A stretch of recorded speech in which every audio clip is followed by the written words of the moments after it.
তোমরা কি জানো, এখন পর্যন্ত এই আরিরাং কনসার্টের মাধ্যমে আমরা ইতিমধ্যেই কয়েকজন সদস্যের শারীরিক অবস্থা সম্পর্কে জানতে পেরেছি।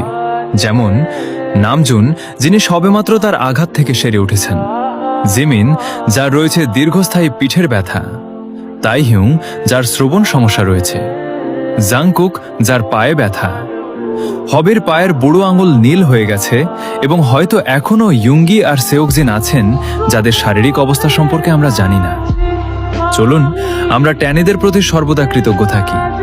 যারা অদ্ভুত মানুষ আছেন, তারা যা করেন তা নিয়ে অভিযোগ করা বন্ধ করুন, এবং তারা ইতোমধ্যে আমাদের যা কিছু দিয়েছেন তার প্রশংসা করা শুরু করুন। আমরা সত্যিই জানি না পর্দার আড়ালে আসলে কি ঘটে, বা আমাদের এত কিছু দেওয়ার জন্য তারা শারীরিকভাবে এবং মানসিকভাবে কতটা ক্লান্ত থাকেন।